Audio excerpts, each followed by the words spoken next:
Ahanshongeji omnyishengerokazi wa Bushenyi Anet Katusime Mugisha ahwerire Eminyeto kwetungura obwaro kubaha enkoko nk'entandikwa kandi Eminyeto eri kurenga 500 ehwerirwe mu ntebeekanisa egi.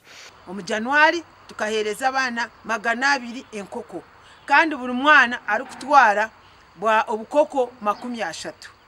Omu kwa katano tukahereza abana 200 nabwe kiri kityo okutwakikoze omundu gwo kubanza.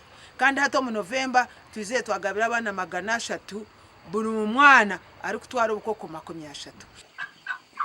Eminyeto eganyira omuntu andikweji nibasima abebembezi babo. Kwizere project y'ababa Mugisha bareta project yo kulisa enkoko z'icurucu. Aza kwabo kigambira omuntu ajya ati enkoko z'icurucu mwenci basika konkanyowe nicereza omuthiere ya possibilism kugira ngo buri kimwe cyona nkirigerera ko umuntu wakitwara kandi kibasa kubasa.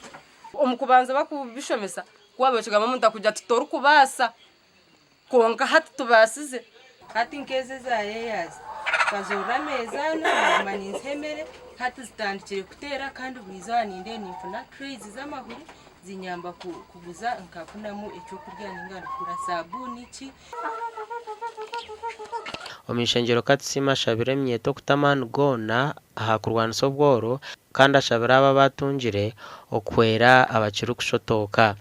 Kandi Eminyeto egi yabetine cyeri kukora inkihanga nituba twaferwa munonga.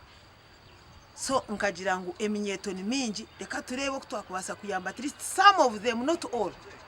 Omunteekateka y'aba Mugisha Community Welfare Omunyeto no guheebwa enkoko 33 hamwe n'ebyokurya bwanyuma yo kushashura sente z'urukwingana emitwaro 10 gasha kwa Abraham Muganza.